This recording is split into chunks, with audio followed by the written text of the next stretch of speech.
Nous avons été accueillis par le responsable de cet abattoir coopératif qui nous a fait faire le tour. Mais on a eu un petit hic, c'était le fait qu'il ait eu des mauvaises expériences avec des journalistes au préalable et donc qu'il refusait qu'on prenne des photos tout simplement. À cette mauvaise expérience s'ajoute le fait qu'il y ait toutes ces affaires assez sulfureuses avec les militants antispécistes qui taguent par exemple des abattoirs. Il y avait beaucoup de réserves par rapport à ça, la peur d'avoir la même chose chez lui. On a pu finalement se mettre d'accord pour prendre quand même des photos dans l'abattoir avec les machines qui n'étaient donc pas en exploitation. Notre deuxième reportage a été fait dans une distillerie d'absinthe.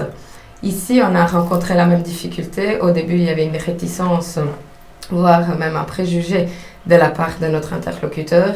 En fait, le distillateur avait eu des mauvaises expériences et il y a eu une véritable distance au début. On a dû prouver notre légitimité de journaliste, mais finalement... Oui, alors tout au long du coup de l'interview, on a dû vraiment montrer notre professionnalisme et une confiance vraiment s'est instaurée entre nous. Et finalement, à la fin, en off, il a déversé un flot de paroles et c'est totalement ouvert. Ça m'a appris qu'il existe une véritable méfiance.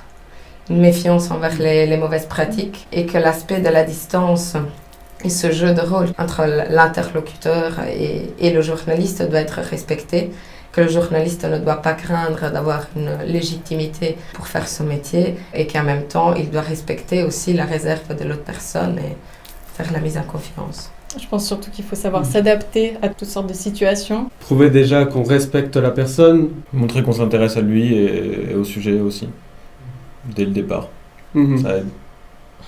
Et surtout lui faire comprendre que nous, on a compris sa crainte et avoir une certaine empathie, ne pas vouloir s'imposer.